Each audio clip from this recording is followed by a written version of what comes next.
نعتیہ شاعری کے حوالے سے خصوصی شہرت و عزت رکھنے والے عالم دین کی صلاحیتوں اور خوبیوں کے اعتراف کے لیے علما ایجوکیشنل اینڈ ویلفیئر سوسائٹی کے زیر اہتمام جشن یقین فیض آبادی کی میز سجائی گئی۔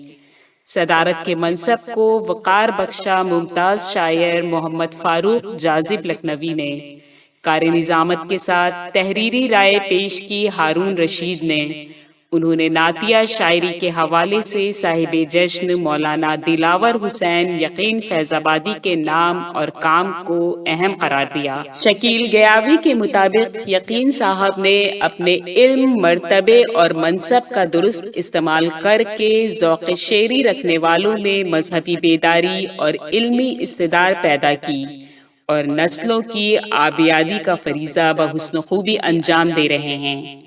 رضوان فاروقی نے اپنی کتاب لکھنؤ کچھ ماضی کچھ حال اور عروس لفظ کا مسکن لکھنؤ کے حوالے سے ٹھوس اور مدلل گفتگو کی۔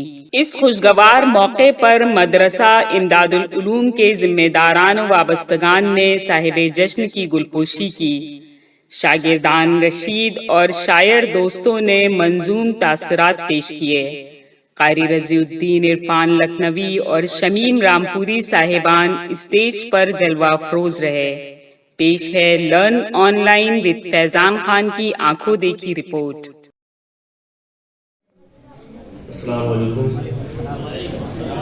اولاً تو حضرت مولانا یقین فیض آبادی صاحب کو مبارکباد، اور ان صاحبان کو بھی جنہوں نے آج کی بزم آراستہ کی، بالخصوص یہاں کے قاری اکبر صاحب، یہ پہلے سے ہی اکبر ہیں، ان کے بارے میں نہ بھی کہا جائے کہ یہ اکبر ہی رہے، قابل مبارکباد ہے۔ اور حضرت مولانا کے لیے میں نے سن 2008 میں ایک مضمون لکھا تھا لکھنؤ کچھ ماضی کچھ حال، اس میں جو تحریر لکھی تھی وہی سن 2011 میں کتابی شکل میں آئی۔ کتاب کے متعلق جتنی تنقید ہوئی اتنی ہی کتاب کو فروخت ہوئی، یعنی 500 کتابیں بیچنے کا ریکارڈ کبھی نہیں ہے کسی مکتبے کے پاس، یہ اسی کتاب کی مخالفت کی وجہ سے ہوا۔ اس میں کیا کچھ ہے ملاحظہ فرمائیے۔ ڈاکٹر معراج ساحل صاحب کے متعلق میں نے لکھا تھا، اور اسی حوالے سے ان کے شاگردان گرامی کا ذکر تھا۔ ذکر کرتے کرتے مجھے یہ لکھنا پڑا، بلکہ مجبور تھا میرا قلم، کہ ڈاکٹر معراج ساحل کے شاگردوں میں سب سے نمایاں نام یقین فیض آبادی کا ہے۔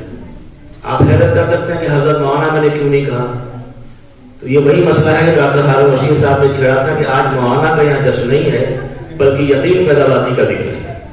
تو بغیر کسی تقدس کے یہ صرف رائے ہے جو آپ ملاحظہ فرمائیں۔ صاحب ندوی ہیں، مدرسہ عالیہ عرفانیہ میں مدرس ہیں، نادان محل میں ایک بڑی مسجد کے امام ہیں۔ یہ اس وقت کا معاملہ ہے، اسی محلے میں مسلم بچیوں کی تعلیم کا بندوبست کر رکھا ہے، درس و تدریس، مسجد کی امامت، ہفتہ وار درس قرآن، اور ایک مدرسے کی سربراہی کے ساتھ شعری ذوق و شوق، شعری ذوق کی تکمیل، طرحی نشستوں اور مشاعروں میں شرکت واقعی کمال ہے۔ بس ان میں مولویانہ تمکنت ہے جو ممکن ہے وقت کے ساتھ کم ہو جائے۔ حال ہی میں ایک نعتیہ گیت وہ میرا نبی میرا نبی میرا نبی ہے کافی مشہور ہوا ہے۔ اس طویل گیت کے متعدد من شائقین کو ازبر ہے۔ یہ اس وقت کی صورتحال تھی سن 2008 میں، اب صورتحال تبدیل ہو چکی ہے۔ اب مولانا کے صرف ایک دو بند نہیں بلکہ سینکڑوں آسان لوگوں کو جو ان کے شائقین ہیں، محبین ہیں، ان کو یاد ہوں گے اور یاد ہونا چاہیے۔ ایک کتاب اور آئی عروس لفظ کا مسکن لکھنؤ، اس کتاب کی بھی خصوصیت یہ رہی ہے، اپنی بڑائی نہیں ہے بلکہ ڈاکٹر منصور خان صاحب کی نام کی برکت تھی کہ 21,000 روپے کی وہ کتابیں اس صدی میں فروخت ہوئی، جس میں لوگ ٹافی کمفرٹ بسکٹ کی طرح کتابیں مانگ لیا کرتے ہیں، یعنی کتاب پڑھتے دانش محل میں لے جاتے ہیں گھر پہ آ کے، بھائی زبان میں کتاب بہت شاندار ہے، تو اس کا تقاضا یہ ہے کہ وہ کتاب ان کو پیش کر دی جائے۔ تو میں نے یہ گناہ اب تک نہیں کیا، لیکن حضرت مولانا یقین فیض آبادی کا ایک شعر کیا کچھ لکھنے پہ مجبور کر گیا، وہ سماعت فرمائیں۔ صدیوں سے انسان ناممکن کو ممکن بنانے کی خواہش میں آسمان کی بلندیوں کو سر کرنے، پہاڑ کی چوٹیوں کو چھونے، جان پر دنیا بسانے کی کوشش میں سرگرداں ہے۔ نیپولین بوناپارٹ نے بھی دنیا کو فتح کرنے کا خواب دیکھا تھا، اس کی خواہش تھی اس کی لغت میں ناممکن لفظ تھا ہی نہیں، مگر کیا نیپولین کا خواب پورا ہوا؟ کیا وہ دنیا کو فتح کر سکا؟ میرا خیال ہے کہ اگر نیپولین کو عمر خضر بھی مل جاتی تب بھی اس کا خواب مکمل نہ ہوتا، کیونکہ اہل ایمان کا یقین ہے کہ بغیر مشیت خداوندی ایک پتا بھی نہیں ہلتا۔ انسانی دعووں، اس کی کوششوں، اس کی کاوشوں کی تب تک کچھ حقیقت نہیں جب تک کہ مرضی پروردگار بھی اس کی کوششوں اور کاوشوں میں شامل نہ ہو۔ مولانا یقین فیض آبادی کا شعر اس یقین کو پختگی عطا کرتا۔ قادر مطلق چاہے اگر تو، قادر مطلق چاہے اگر تو، سب ممکن ہے کیا ناممکن۔ یہ بہت ہی چھوٹی بحر میں 2 مصرے تھے، اس میں مجھے اتنا کچھ لکھنے پہ مجبور ہونا پڑا۔ اگر میں باقاعدگی سے لکھوں تو مقالہ نہیں بلکہ کتاب بھی ہو سکتی ہے۔ میں نے بھی آج کے جشن کا حق ادا کرنے کے لیے حق کیا ادا ہوگا؟ آپ کے دوستی کبھی ادا ہی نہیں ہوتا، لیکن جو کچھ کہا ہے وہ پیش کر لیتا ہوں۔ اعزاز مل رہا ہے جناب یقین کو، جو بھی مل چکا آپ کے سامنے۔ اعزاز مل رہا ہے جناب یقین کو، منظر کو دیکھیے تو بڑا دل نشین ہے۔ اعزاز مل رہا ہے جناب یقین کو، منظر کو دیکھیے تو بڑا دل نشین ہے۔ آئے ہیں سب خراج عقیدت کے واسطے، آئے ہیں سب خراج عقیدت کے واسطے، جشن یقین ہے یہاں۔ آئے ہیں سب خراج عقیدت کے واسطے، جشن یقین ہے یہاں، جشن یقین ہے۔ اور ایک خطا اور حاضر ہے کہ لہجہ بھی ان کا خوب، تکلم بھی منفرد۔ لہجہ بھی ان کا خوب، تکلم بھی منفرد، پڑھتے ہیں نعت جب تو ترنم بھی منفرد۔ لہجہ بھی ان کا خوب، تکلم بھی منفرد، پڑھتے ہیں نعت جب تو ترنم بھی منفرد۔ سیرت نبی پاک کی کرتے ہیں یوں بیان، یا سیرت رسول پاک کی کرتے ہیں یوں بیان، دوران گفتگو ہے تبسم بھی منفرد۔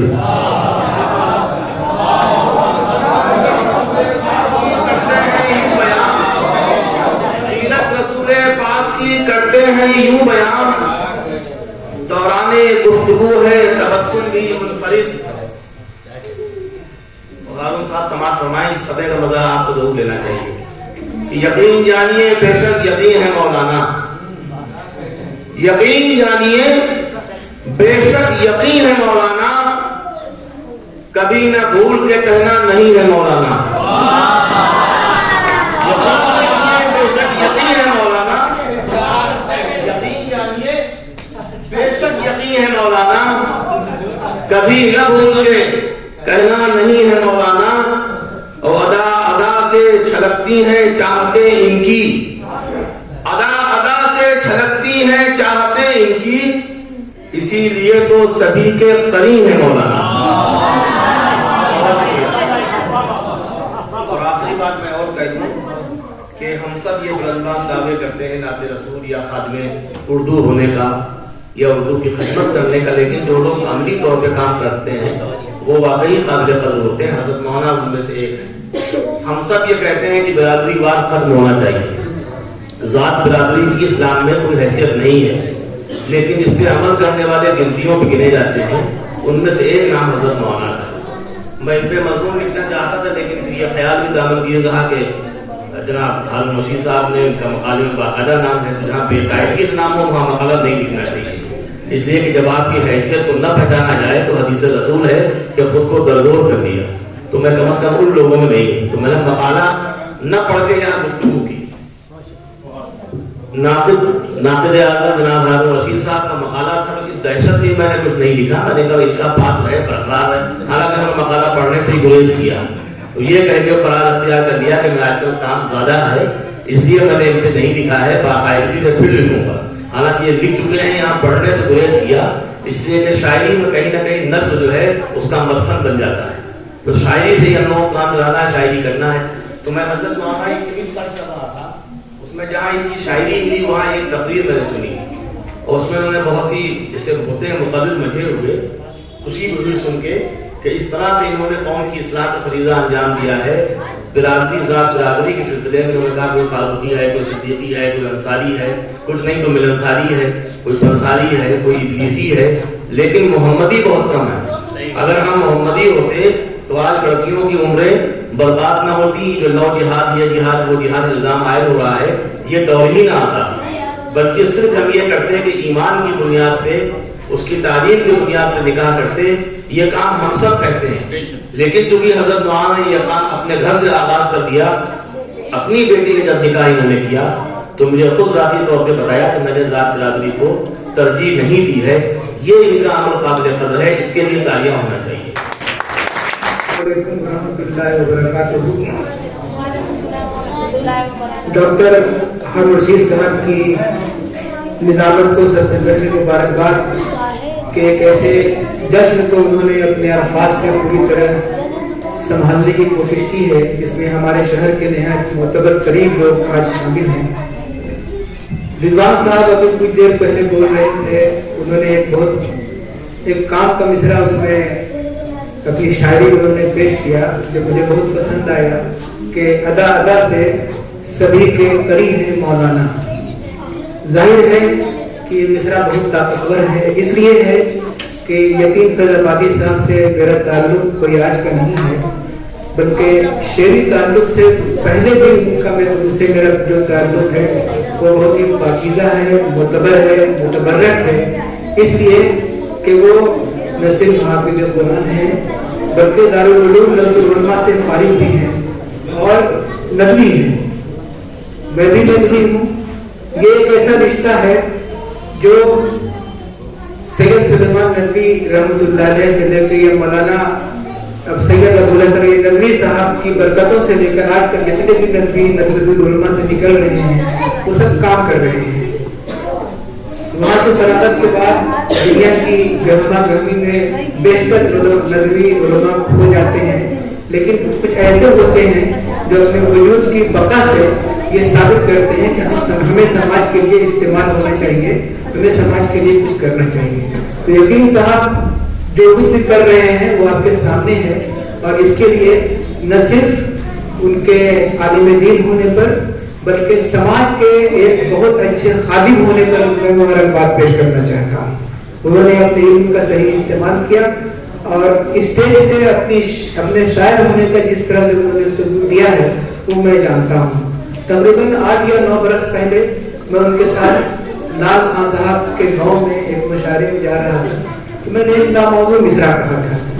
میں یہ مصرع اس لیے میں کہہ رہا ہوں کہ میرے اس مصرے پر ڈاکٹر ہارون رشید صاحب نے بہت حملے کیے، لیکن میں نے اس کو بدلا نہیں ناموضوع ہونے کے باوجود۔ لیکن پہلی تنقید جس شاعر نے کی تھی وہ جناب یقین فیض آبادی صاحب کی ہے، جبکہ ان سے تقریباً 20-22 برس کا فرق تو ضرور ہوگا میری اور ان کی شاعری میں، شعری عمر کے اعتبار سے۔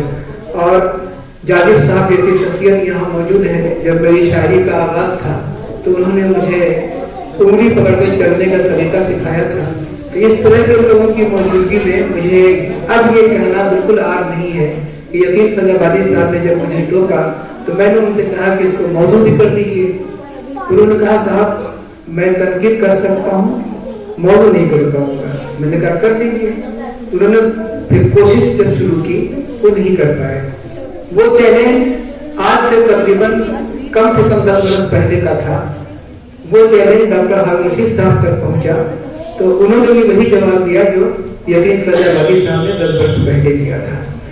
تو اس سے یہ اندازہ ہوتا ہے، اب وہ ایک الگ معاملہ ہے کہ وہ کیوں موضوع اور ناموضوع ہو سکتا تھا، وہ ایک الگ میٹر ہے، وہ شاعری کے معاملات ہیں۔ لیکن یقین صاحب کے اندر علمیت کے ساتھ ساتھ جو تنقیدی پہلو ہیں ان کی زندگی کے ادب میں، یہ بہت بڑی بات ہے۔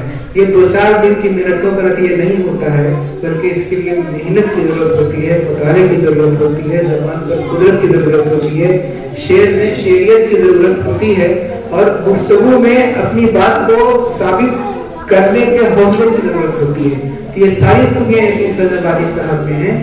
اور میں اگر یہ شعر کہوں ان کے لیے کہ جس عمر میں جو ان کا اس کا قد ہے اور جو میرے ان سے تعلقات ہیں اور جو ان کا کارنامہ ہے، انہوں نے ہمیشہ لوگوں کو جوڑنے کا کام کیا، محبت کو فروغ دیا، اور نہ صرف یہ کام زبانی کیا بلکہ انہوں نے اپنے شعر سے بھی اس بات کو ثابت کیا کہ محبت کے بغیر سماجی خدمات ممکن نہیں ہے۔ ان کا میں ایک شعر پڑھ رہا تھا شریف ثابت صاحب سے، میں نے کہا کہ میں مضمون تو نہیں لکھ پاؤں گا لیکن میں کچھ بول دوں گا۔ تو میں جب ان کے کچھ کلام کا میں مطالعہ کر رہا تھا تو ایک شعر میرے سامنے آیا، کہتے ہیں کہ لوگ تو کچھ بھی نہیں دیکھتے سربت کے سوا، لوگ تو کچھ بھی نہیں دیکھتے سربت کے سوا، اور پاس رکھنے نہیں کچھ بھی محبت کے سوا۔ تو ظاہر ہے کہ یہ اپنے آپ کو بے سربت کہہ رہے ہیں، اور جس دولت کا ذکر کر رہے ہیں وہ ان کی دولت محبت ہے۔ اسی دولت کو انہوں نے بانٹنے کا کام کیا اپنے علم اور عمل کے حوالے سے، اور یہ بہت بڑی سعادت ہوتی ہے کسی شاعر کے لیے کہ وہ اپنے آپ کو چھوٹا سمجھ کے بھی خود کو بڑا محسوس کرے۔ اگر اس موقع پر ان کے لیے میں یہ شعر کہوں کہ انکساری نے تمہیں رکھا ہمیشہ سربلند، انکساری نے تمہیں رکھا ہمیشہ سربلند، تم زمین کہتے ہو خود کو آسماں ہوتے ہوئے۔ اس شعر پر زوردار تالیاں بجنی چاہیے۔ یہ سعادت سب کے حصے میں نہیں آتی، یہ میرے بہت اچھے دوست بھی ہیں، میرے مخیر بھی ہیں، اور انہوں نے شاعری بڑی خوبصورت کی ہے۔ اب اس اعلان کے بعد اپنی شاعری میں ان کی عملی زندگی بالکل ویسی ہی ہے۔ آگے وہ کہتے ہیں کہ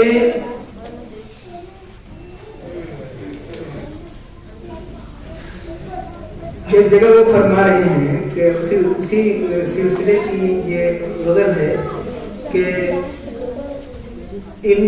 ان کو انسان بھی کہیے تو بھلا کیوں کہیے، ان کو انسان بھی کہیے تو بھلا کیوں کہیے، سب کچھ آتا ہے جنہیں انس یا انس کیا لفظ ہے مجھے نہیں معلوم، ڈاکٹر صاحب بتائیں گے، سب کچھ آتا ہے جنہیں انس و مروت کے سوا۔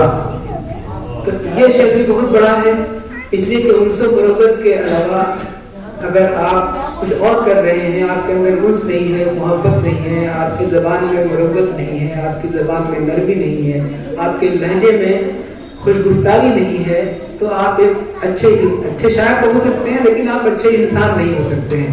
یقین صاحب کا ماننا یہ ہے کہ اچھا شاعر ہونے کے ساتھ ساتھ آپ کو اچھا انسان بھی ہونا چاہیے، یہ بہت بڑی بات ہے کے لیے۔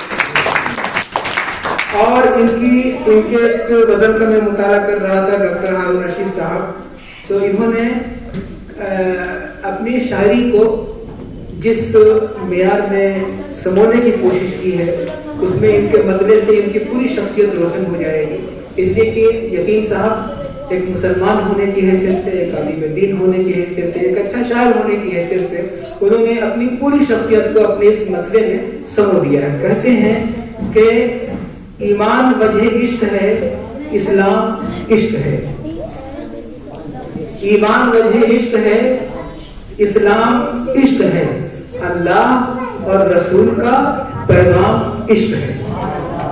تو ظاہر ہے کہ ایمان کے بغیر آپ اسلام تک نہیں پہنچ سکتے، اسلام کے بغیر آپ صحیح انسان نہیں ہو سکتے، اور جب یہ دونوں چیزیں کسی شخصیت میں جب آ جاتی ہیں تو رسول کے پیغام کو عوام تک پہنچانے کا عمل آپ پر ضروری ہو جاتا ہے، اور وہ عمل ان کی پوری نعتیہ شاعری میں ملتا ہے۔ ابھی کچھ دیر پہلے رضوان فاروقی صاحب نے کہا کہ یا نبی جو نظم ان کی ہے وہ مارکت العرا نظم ہے، میں نے کئی بار سنی، ان کے بہت سارے اشعار میں نے سنے، لیکن ان کے اندر جو سوجھ بوجھ ہے شاعری کے محاسن اور معائب کو سمجھنے کا پورا سلیقہ ان کے اندر ہے، اور جو کچھ بھی یہ بولتے ہیں اپنی شاعری کی زبان میں وہ نہ صرف اپنے لیے بلکہ لوگوں کے مفاد کی بات بھی وہ کرتے ہیں، اور پوری طرح سے ان کی شاعری متاثر کرتی ہے۔ شاعری میں زبان پر، اس کے بیان پر، شاعری کے معائب اور محاسن پر جس طرح سے ان کو قدرت حاصل ہے اس کے لیے انہیں ایک بار پھر میں مبارکباد پیش کرتا ہوں اور دعا کرتا ہوں کہ کہ یہ جشن صرف جشن رہے بلکہ ان کی زندگی کے آنے والے معاملات میں جشن کے وہ اثرات مرتب ہوں کہ سماج کے لیے، تمام انسانوں کے لیے اور ہم جیسے شاعروں کے لیے وہ چیز مفید ثابت ہو۔ لرن آن لائن کی جانب سے آپ سے بس اتنی التجا ہے کہ ہمارے اس پروگرام کو لائک، شیئر اور سبسکرائب ضرور کریں، ساتھ ہی بیل آئیکن دبانا نہ بھولیں جس سے ہماری ہر ویڈیو آپ تک اپلوڈ ہونے کے ساتھ ہی پہنچ سکے۔ شکریہ۔